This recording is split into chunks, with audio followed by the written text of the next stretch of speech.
right, I think I'm live. I'm very excited to be on here and I can't wait to paint today. If you are already here, I'd love to hear a hello and I can test my chat page thing. Otherwise, I'll give it a few more minutes to see if other people want to come join us before we get started painting our night sky, which is the plan for today. So thank you for coming. We'll hang out for a little bit longer and see who comes. But if you arrive, feel free to say hello. Hello, Charlotte. Thanks for doing your hello. I've got some fun questions I'll ask, but I'll wait till more people are around. It's fun to get to chat with people who want to come and paint. I could think of things I could talk about while we're waiting. I have not done an actual live tutorial before. So I do a lot of the pre-recorded tutorials that are on YouTube already, and then during the school year, I'm a teacher. If you didn't know that already, I teach elementary art typically. So this is fun to get to teach people of any age and give them some background and techniques. So it was funny, but when I was getting ready for this tutorial, I had to practice again because the painting I was hoping to do, I did like a year ago, and I was like, oh, did I forget how to do that? I should probably practice again. So I practiced, I'm ready to go, and I'm ready to give you some direction as well. So I'm excited that we'll get to do that. If you've joined us, I'd love for you to say hello. If you are going to be painting with us today, maybe you can let me know if you're painting along or if you're just watching. Then I'll kind of know what level of questions we might be having, or if I need to stop or pause in between things, or if you're just going to watch so that you can paint it later. Totally fine as well. So let me know either way if you want what you are up to today.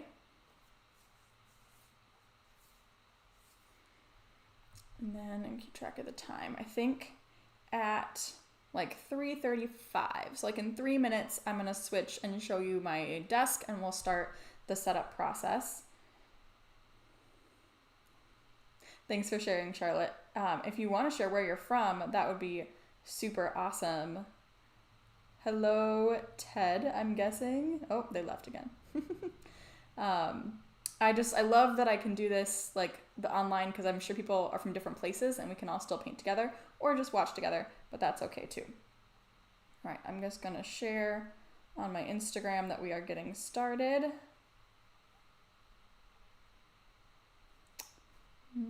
Maybe not. It's hard to do too many pieces of technology at once. All right, from England. Oh, that's so cool. I've visited London. I'd love to get to Cambridge, so that's awesome. Thank you for sharing. All right, I'm gonna switch over to my desk and we're gonna get set up for today. And as people join, they can say hello and ask questions if they so choose. So I'm gonna be using, this is a new tape I got recently I'm pretty excited about. It is called a Nido tape, made in Japan. I saw another artist using it, and I've tried it once on my practice, and it worked really well. So I'm excited to try that again. I'm going to be taping down all of the edges today because we're going to be filling our paper with our paint. So here are the two that I am kind of referencing for night skies. These are both paintings I've done, and then we'll do a little bit of drawing with it too. But before anything, we're going to tape off the edges of our paper. I'm painting much bigger today because I think it'll just be easier to see on this tutorial, but any size, of course, works. When I am taping down my paper, the biggest thing I'm looking for is that I have an even amount of paper taped off. So at the end, when I peel off the tape, it's kind of even all the way around the paper. So I'm going to try to match however much I covered on all the sides so that when I take it off, it kind of looks like a frame because they're all nice and even. If at any point we have technical difficulties, please say something in the chat so I know, because it's kind of hard for me to tell how exactly this is going. But I'm glad we are working so far. All right. One thing sometimes I'll do, oops, that didn't work very well, is I'll actually use like a plastic card to press down the edges of the tape to really make sure it is nice and stuck. I didn't prepare that for me today, so I'm just gonna use my hand. Or sometimes I'll flip over my hand and I'll use the nail, the back of my nail, to really press and make sure I have a nice sealed edge all the way around on my tape. Okay. There is going to be a small amount of drawing involved. I like to try to do a lot of tutorials where you don't need drawing experience to make a successful painting because that can be intimidating. However, I like to use pens in my drawings, and so that kind of innately is drawing. So I'm going to do mine straight in pen so it's easier to see. You can always draw this thing in pencil first, but we're going to be doing kind of this mountainscape. So I'm just kind of drawing where the mountain is, where my ground line is, and then if you want to do some sort of fun camping thing in the foreground, you sure can. Funny story. So I wanted to draw something different than my tent, so I tried to draw a little camper van. But when I drew it, at first I drew it thinking it would be like hitched to the back of a truck, so I drew a hitch on the front, but then I decided, well, then I drew a road without really thinking, without drawing a truck, so now it's just kind of a self-driving camper. I don't know, it's weird. I'm not a huge fan of how that turned out, but you can do the drawing how you want. All right. Mountains. So we want to keep at least the top half. We want a lot of space for our sky. So I'm not going to put the mountains up super high. I'm going to start them a little bit lower.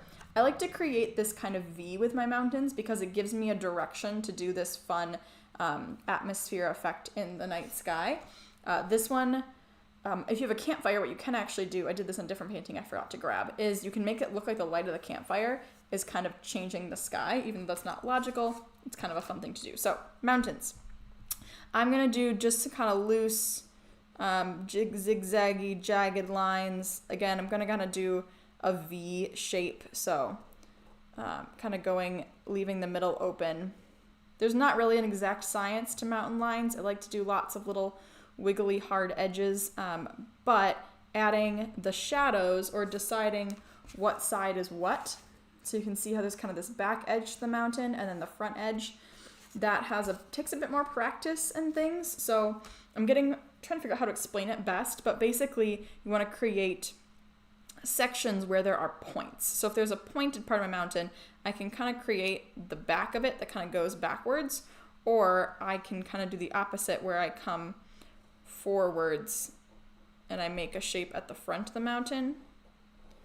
And that's where there will be some kind of shadows and things. But some inspiration for kind of this technique is Jen Arani. If you've seen her mountains, she does gorgeous, cool looking mountains. So that would be some kind of inspiration, would be her stuff. I think I'm gonna do one more little mountain kind of thing here and kind of create the back of it over here.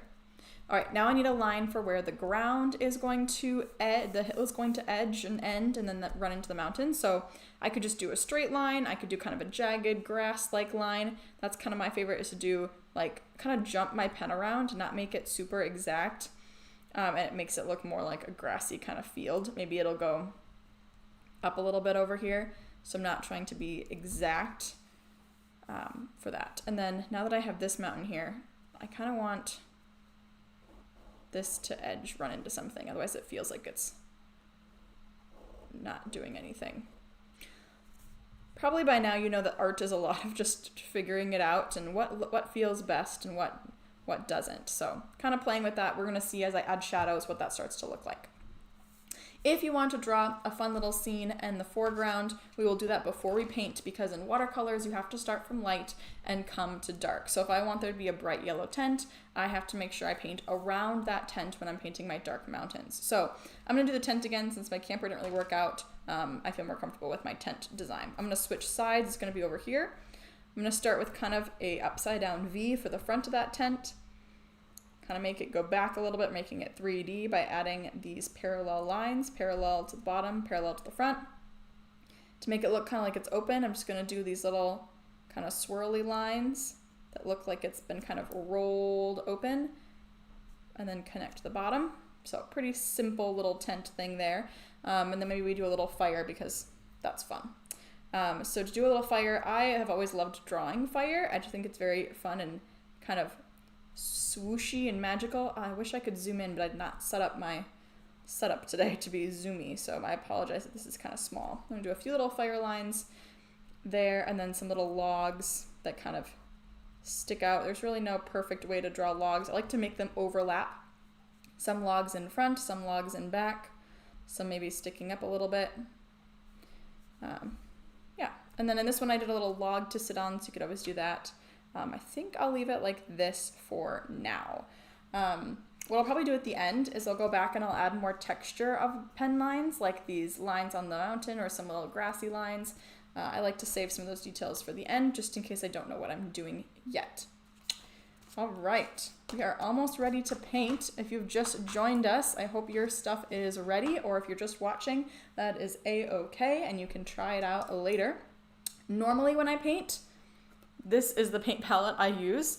I don't clean my paint palette in between paintings because there are colors I've mixed that I like and I use them a lot. However, for today, I thought I'd try to actually show you how to mix the colors, and so I have a clean paint palette here for you. But just for regular context, I typically do this messy paint palette. Okay, the sky is where we're going to start, and this is, of course, the fun part. Now, with watercolors, we're going to be doing a wash, which means we need the whole sky wet. However, how wet we're going to make it is important. So I'm going to be using, let's see, a fairly large brush, kind of a big flat-ish brush. If you're working smaller, I had pulled these brushes out if I was going to work smaller. I'm going to be kind of a big brush. You want some little brushes. I like some flat edge brushes, maybe some details. Those are a little small for the paper I ended up deciding on. So I'll pull out the brushes I need when I get to that point. But first thing I'm going to do is I'm going to just fill my sky with water. Now, unfortunately, that will be hard for you to see, but the goal is to just make the whole paper, I don't like this word, moist. You don't want it to be puddled. You don't want it to be dripping. You just want it to be damp and, well, you want it to be wet, but not in puddles. That's kind of the main goal. So I'm going to be spreading the water around. And if it's hard to see on your own paper, try tilting your head and looking for the shininess of the light hitting the sky. Now our goal is to keep our sky in the sky and not touching the mountains, but we're probably not going to be perfect, and that's okay because our mountains will still be a similar color to our sky. That's what I tend to do. So it's okay if your sky, the wet water gets on your mountains a little bit. Now what I'm doing is I'm just really spreading that water out so that it stays damp everywhere and I don't have areas drying faster than others. So I have to look and make sure the amount of water I have is even. Even Steven, as some say.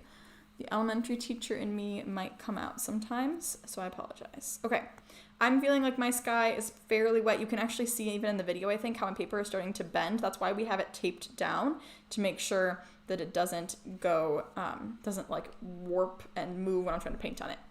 Now, I'm going to be using a very bright blue to begin. It's a phthalo blue. Very intense blue because we're using a nice bright night sky. And when I'm painting with this blue, I'm going to kind of work in blobs, if that makes sense. So I'm kind of dropping this blue in. It's a very intense blue and it's going to be too bright. So I'm going to mix it with some other blues, but I'm just dropping it in because my whole sky is wet. It is going to spread and move, and that's good. I'm going to bring out my painting guy as a reference. If you kind of see this one I did more recently, a lot of it is blobs. We want it to be kind of blobby. So I'm going to keep adding those blobs. Every once in a while, I can kind of like smush a few blobs together if it's looking a little funny some area. Now, I know I want it darker on the outside and I want it to get lighter towards the inside. To make it lighter, we will do some lifting of the paint where we use a tissue or a dry brush to pull out the paint. But until then, we do want to keep that in mind, that we don't want the middle to be quite as dark as everywhere else. And then, even though all the paper is wet, sometimes the paint doesn't like to go right to the edge of the area that's wet. So I'm going to kind of guide it along the edge of these large areas. Okay, that's feeling pretty good. Lots of blobs, lots of circly dots. I'm going to mix in a little bit of black. Normally, you want to avoid some black because black can mix with colors and make them kind of funny. But since we're working with a night sky, I do want some darkness to it. I can also use purple to make my sky darker. So I'm going to wake up my purple and drip in some purple. I think that's kind of hard to see on the video, but I'm using purple. Again, I'm working in blobs, so I'm just dropping it in. The danger of working in blobs like this is I'm risking creating those puddles I talked about not wanting. So I am noticing my paint is kind of pooling in the corners here. So I dried my brush just to lift up a little bit of that water and move it somewhere else. Okay, that's working. I'm gonna just layer this for a little while. So I'm going into my bright blue again, because the more layers I add, the darker it's going to get. So I'm focusing on these outside edges because I want the center to stay lighter. More of that bright blue.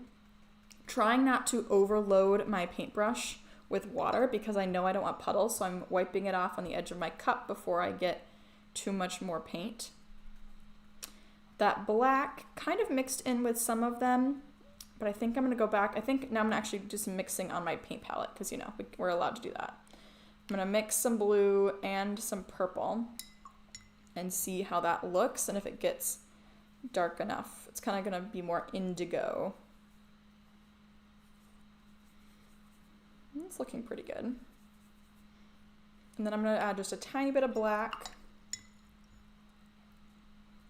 and mix it all in so I know what it's gonna look like. There's a nice dark color, but that way my black is more controlled because I'm not dripping it in on its own. I'm dripping it in mixed with other colors. So you'll notice I have a lot of spots, a lot of dots because I'm doing this, well, I'm putting it down in dots. And right now, overall, it can look almost too separate, too many dots that aren't connected. So if that starts to be the case, we can go in and add some brush strokes to kind of connect some pieces. And then now my sky is starting to look the same color all the way across. It's not dry yet, and I'm gonna have to do something before it dries. So if you're painting along, watch out for if your paper starts to dry. Add a little bit of more wet paint to it. Try to keep it wet for this entire process of the sky because these colors blend best when they are wet. So if you have questions while we're working today, you can throw them in the chat. If I'm working on like this area, I might not be able to respond right away. I might not see it because I'm busy trying to do things while my paper is wet. But now I'm gonna do a little bit of that lifting I talked about to pull out some of the color. So I'm gonna literally just use a tissue. I'm gonna kind of bunch it up because we're working in those dot sort of methods. And I'm just gonna, it's almost pressing too hard. I'm gonna loosen it up a little bit and just lightly lift. I'm not rubbing, I'm just tapping straight up and down, getting quite a bit of paint. I have to be careful because if I jump too crazy, I might actually stamp my paint onto the mountains, which wouldn't be the end of the world, but we're gonna try to avoid that. Okay, so I've did this kind of triangle thing when I'm lifting out the colors and lifted it out from this center. So that was my goal. I still want these edges to be a little bit darker in my opinion, so I'm gonna mix up a little bit more black with these other colors. I'm noticing that it's getting kind of green. Black often has another pigment inside it that you don't notice until it gets lighter. So I'm gonna add some more blue to it. Green won't look terrible in the sky, so I won't, not completely opposed to it. But I'm just gonna go ahead and add some sort of paths of this dark paint. I have to be careful because this middle area is fairly dry now. So if I do any dots on the dry area, they're going to make an actual shape. They're not gonna blend nearly as easily as they will on the outside. Now I'm getting a little crazy and I'm splashing some other areas. So I think this might be a bit of a crazy brush. Hopefully I cover those dots up later, or I'll just say that they are the texture of the mountains, and that will be okay too. Okay. I think that is enough. So what I'm gonna do now is I'm gonna dry it, because by drying it completely, I can see how much it's gonna lighten. Because if you've worked with watercolor before, it always gets lighter when it's dry. Now I'm gonna warn you, since this is live and I can't edit it, I'm using a hair dryer, and if you want to turn down your volume, you sure can. I don't think it'll be that loud, but I don't know for sure, so give me a second to dry this and then I'll chat with you again.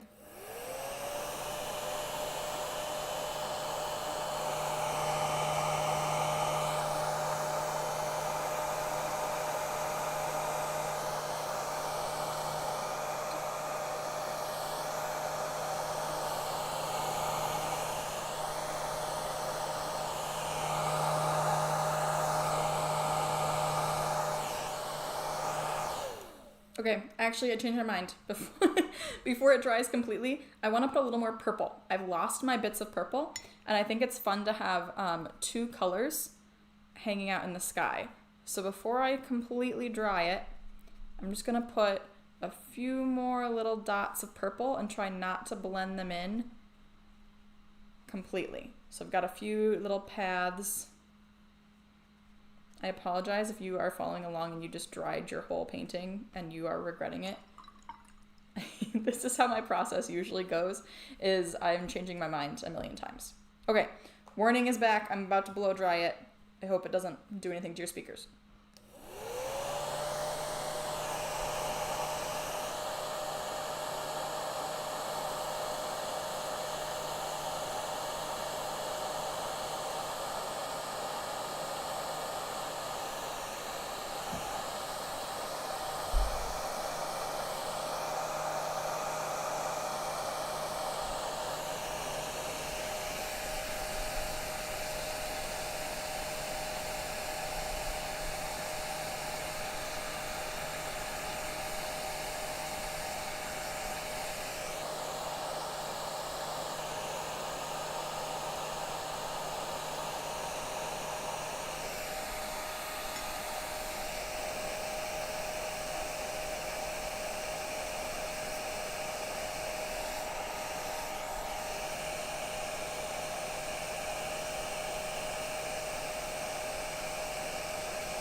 Okay, if you've seen me working while I was blow drying, I'm sorry, it feels like cheating.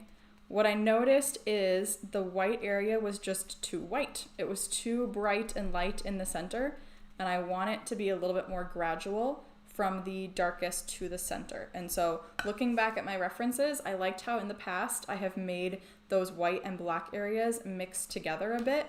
So that's what I was trying to kind of have happen when I wetted it while it was drying. So I think I'm getting closer to that.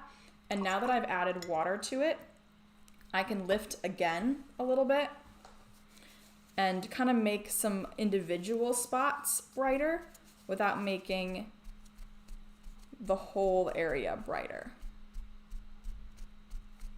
I'm gonna try to restrain myself this time. Last time I think I made it very light, and so I'm learning as I'm teaching, and you wanna kind of be careful with the contrast. But with watercolor, if you do need to change a large area like this that we did when it was all wet, you just have to get the whole thing wet again, or you end up with super harsh lines. So I'm watching, and I kind of see over here, one area dried a little faster, so I'm just gonna re-wet so that there is no super harsh lines when it dries. So people, this is kind of one of the reasons I think people say that watercolor is finicky. And I get it, but I also think it's so beautiful how it does things that you can't control. And so it's fun to be able to figure out, okay, what is the paint gonna let me do? What can I do with the paint? So it's a bit of a learning process in that sense, but doesn't mean it's too hard. Okay, one more blow drying session and we're moving on.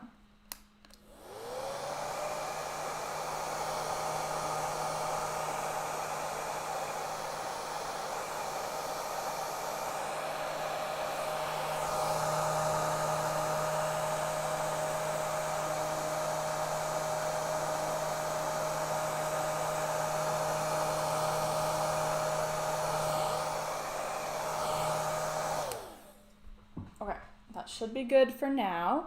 Now that we've done the mountain or the sky, we're gonna do the mountain next. We will at the end go back and I'm gonna show you how to add some fun little white dots and stars in the sky, because that can really make it pop when it has bits of white. I'll be using a white pen for that, but let's do our mountains next.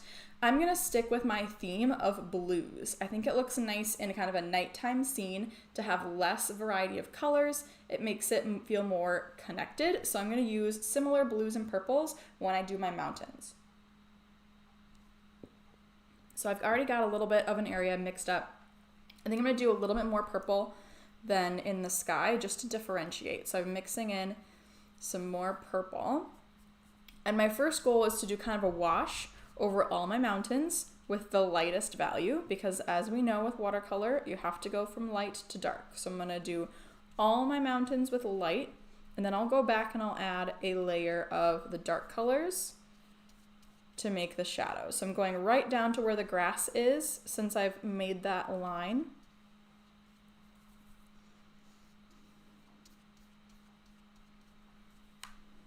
Okay, and I'm gonna try to do it fairly quickly, because again, I don't want things to dry and have a harsh line unless there's a line between the mountains. So if I had to stop and walk away during a painting, I would look for an edge, like following this mountain edge, and then I'd walk away then, because I knew that if it dried, it would look okay to have an edge there.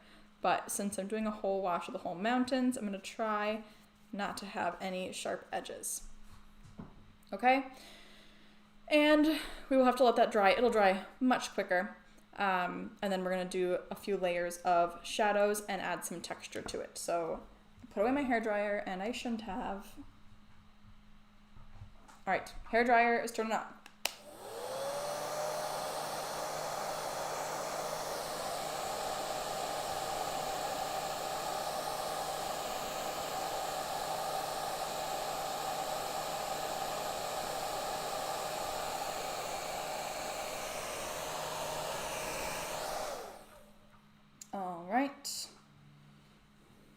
Next, we're gonna add the shadows into our painting. So I'm gonna get a darker color than what I've got now. So that just means more saturated, more paint. So I'm gonna mix up some more purple, some more blue. Oh, that blue is very strong. Some more purple. And then maybe a tiny bit of that black again, just to make sure that my colors, they make sense together. So they've got a similar amount of different colors in them. So if I painted my sky more muted, I don't want my landscape around it to be more vibrant. That would feel a little bit in contrast. Now, I'm actually gonna switch brushes because this brush is a little too big for my small mountain details. So I'm gonna switch to this guy. It's a 2-angled brush. I don't really pay attention to what sizes they are, but in case you like to know, there you go. And I'm gonna go and paint in my different areas that are kind of, I decided would be my shadows. So by painting them a darker color, it makes them look like they are kind of facing a different direction, and it makes my mountains look a little bit more 3D when they're going a different direction. So it looks like this part is facing us and this part is facing away. In the video, it's almost blending in with the sky, but in person, the purple is making it stand out a little bit. So I hope that stays that way. All right, I'm gonna do again in this area. Right now, it's feeling a little bit flat, even with the 2 values, because we're using big washes of color. We will go and add some texture on top of this, and that texture is what will help it feel a little bit more realistic and bring it towards us a little bit more.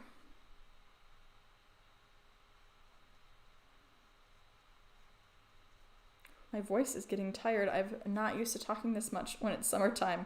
I'm used to teaching during the school year when I talk all day. My voice never gets tired. I'm out of practice.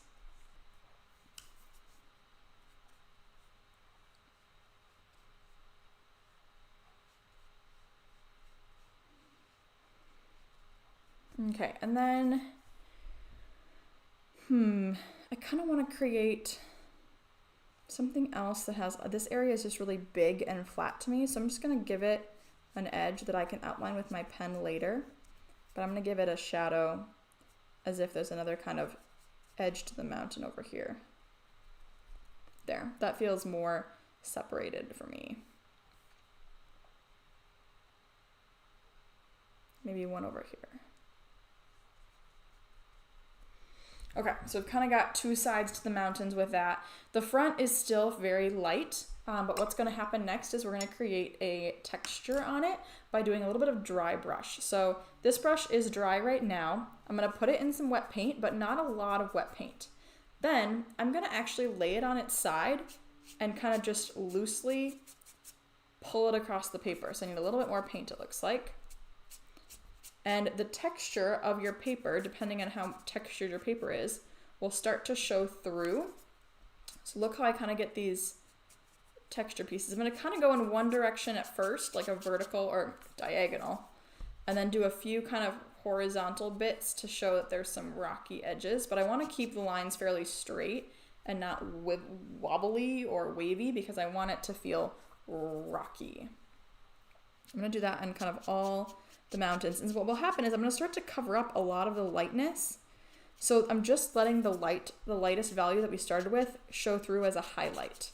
And this next tone is actually kind of the color of the mountain by being texture.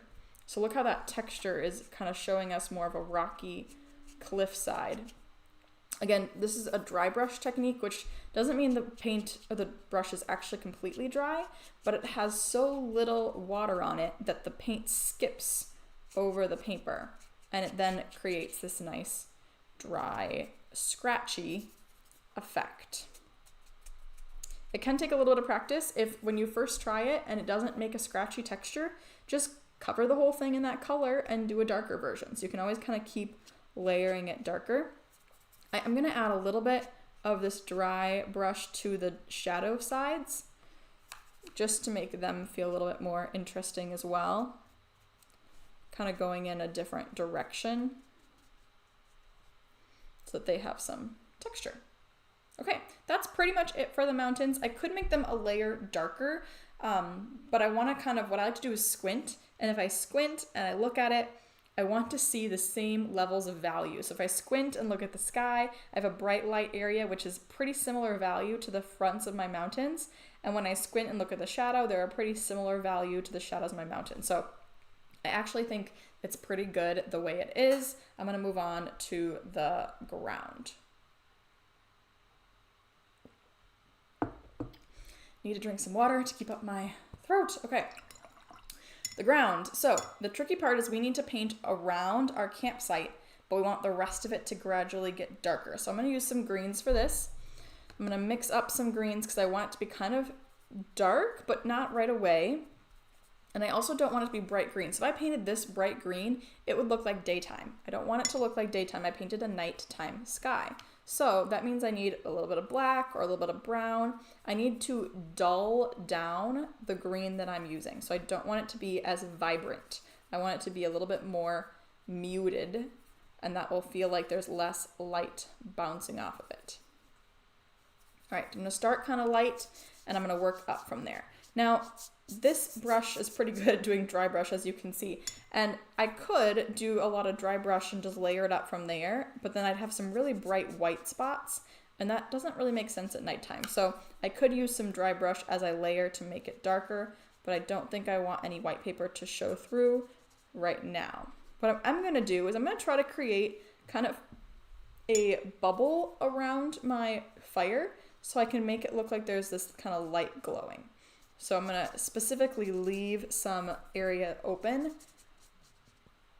around my fire. Now this paint is drying fairly quickly, so I'm probably going to have some harsh edges that I maybe don't want. That's the downside of working large, is when you're doing a large area of one color, then you have to really pay attention to how fast it dries. But I can always just go back on top of it like this. I could get some more water and really spread it around so I keep my paper wet. I probably could have gotten the whole area wet just like I did my sky, but since grass can have a texture to it, I'm actually okay if some lines happen on accident. Sometimes it can be fun to see what happy accidents occur. All right. All right, and then what I don't want to happen is have a super harsh line, so I'm cleaning my brush, and I'm just gonna kind of wake up the edge of this oval around my fire and blend it towards the center so I don't have a super hard edge. So I'm drying my brush, lifting some of that paint off, so when I do paint my fire, again, it's not a super hard edge. Okay, I'm gonna start layering my grass to make some darker and darker areas further and further away from the fire. Kind of like in my sky, I'm gonna make those far edges the darkest, and then have it get lighter as it gets closer. I'm going to use my brush and go in horizontal strokes, and it'll make it feel more like a field.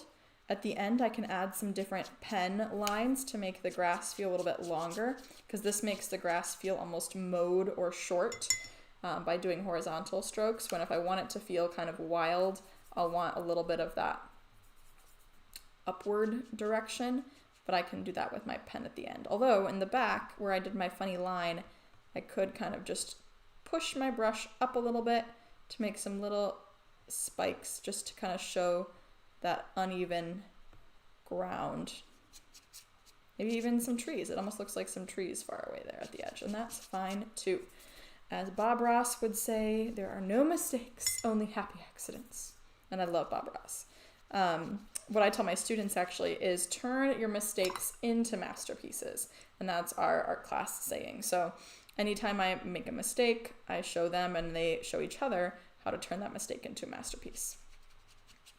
All right, I gotta be careful here because my light is for some reason going around my tent. That doesn't really make sense. Okay, I think my grass is generally done. I'm gonna go ahead and paint my little tent and my campfire, and we'll do final touches. So I'm gonna do a yellow tent because that's just classic. I love the classic look for the tent. So hopefully my green around the tent is dry. If not, that could prove problematic. Whenever two wet colors touch, they're going to blend together, and I don't need any yellow over there. All right, I'm gonna do some yellow in my fire. I'm gonna add some more water to my brush and just try to make a light yellow that's kind of radiating out from my fire, mostly water, not a lot of paint. And I want my yellow to kind of run into the green of the grass. I think that's working fairly well. A little more pigment, a little more paint. And then when it does run into the grass, I'm gonna try to blend them together a tiny bit. Oops, just put some grass inside the fire. Okay, I'm gonna do some shadow on the tent because the tent would not be this bright in the back. So I'm gonna get just a little bit of like a reddish kind of umbery color and put a little bit on the opposite side of the tent and kind of pull it towards the front. So we get a bit of a shadow from the campfire light, maybe even a bit of a darker brown way back in the corner. And then the inside of the tent would probably be a little bit darker. So I'm putting just a tiny bit of a darker color at the front of the tent. And then what I like to do is kind of make a dirt ground a little bit where they're probably camping. It'd be a little bit more dead grass, or around the fire there might be some more dirt. So I've taken a little bit of brown on my brush and I'm kind of mixing it into where the green grass is, just to make a bit of a dirt patch. And then even the logs could use a tiny bit of brown. So once I think the yellow might be kind of dry, I'm gonna dip a little bit of brown on my logs. The fire could even use a little bit of red. So I'm gonna dry my brush so I don't have a lot of it and just put tiny little bits of red inside my fire. Since my fire is so small, I can't pay too much attention to the details. Okay. I think this is about as far as I'm gonna go paint-wise, and then I'm gonna go back and add a few more details with pen. So if you enjoy doing the pen, you might wanna do this part as well. What I'm gonna do is I'm gonna do some lines on the mountains. So kind of whatever direction my paint was going, I'm gonna add a few of those pen lines and maybe even some kind of zigzaggy rocky bits, if that is a normal thing to say. So kind of making some lines go horizontal, some up and down, kind of showing where those ledges and edges might be. If you notice that you like painted an area kind of dark, you could actually use that as kind of a guide for where you might draw these extra lines. So almost not quite tracing, but using those shadows of your paint to direct where these lines might go. Remember that when you painted a dark shadow, your line should be going kind of the opposite direction, because that's where the light is not hitting, which means it's facing a different direction. So try to kind of switch your lines to match what direction your mountain is facing.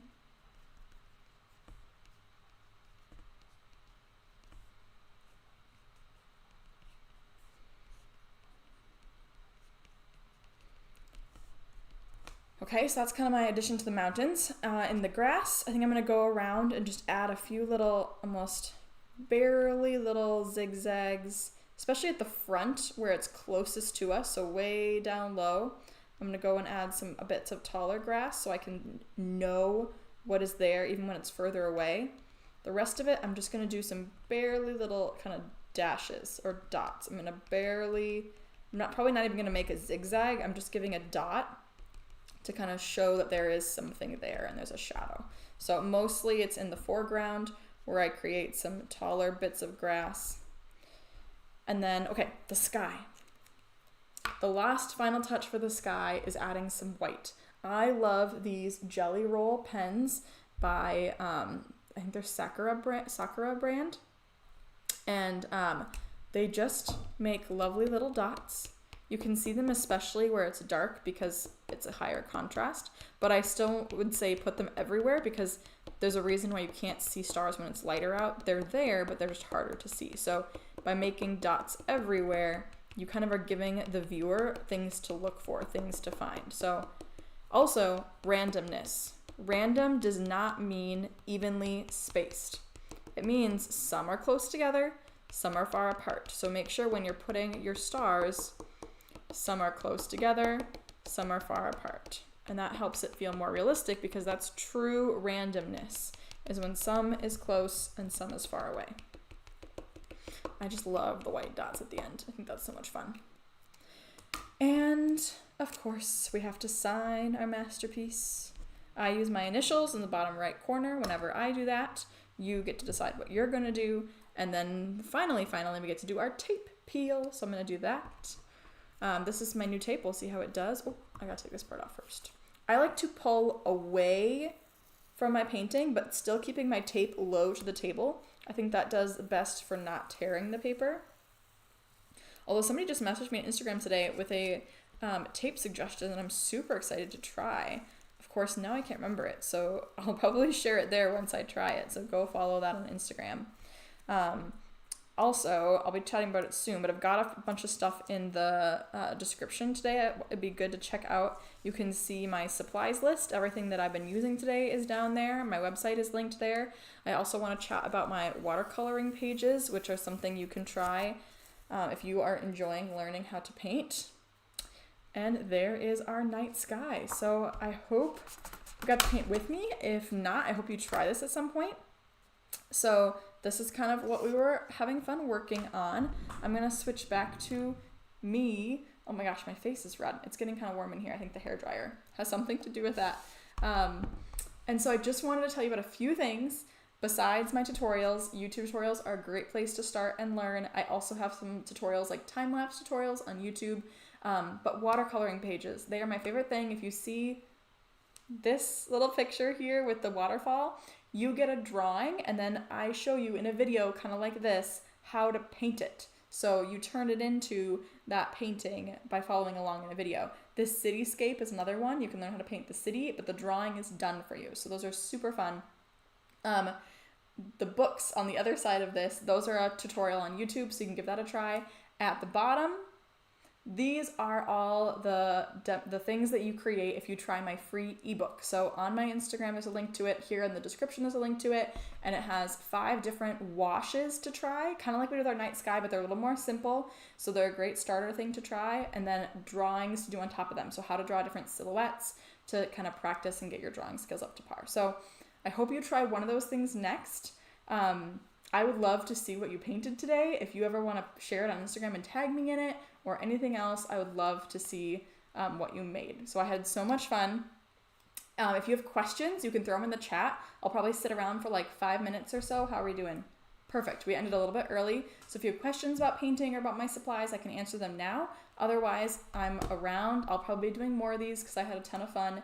And this video will stay on YouTube. So if you ever want to come back and watch it, if you didn't get to paint today, that is totally fine. You can do that as well. So thank you for coming. Happy painting. I'm going to hang out for a little bit and you can comment or chat if you have questions.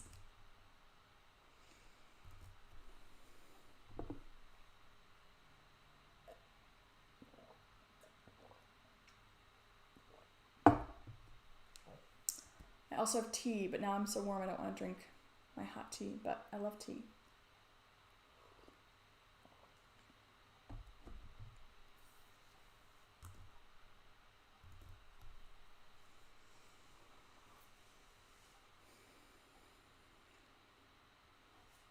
Maybe I'll switch back to my desk view for a little bit in case you want to see how it turned out. There it is. It's funny how similar it is to the one I just practiced, but I think this one, I did better with the darkness in the sky, so I probably actually could just get this all wet again and then add the darker shadows to it. So I could do that to this one again. Thank you, Deb. I appreciate that. The dry brush is a really fun technique to use, and it's one that like is talked about a lot, but maybe we don't get a lot of chances to use it. So that's a fun one for this. I'm glad you enjoyed that one. It's a little less intimidating too, because you kind of get to let the dry brush do what it wants. You just give it direction, and then it kind of usually just is happy accidents. It turns into something interesting without you having to worry about every single little shadow, rock, and crevice. It makes it a little bit more approachable.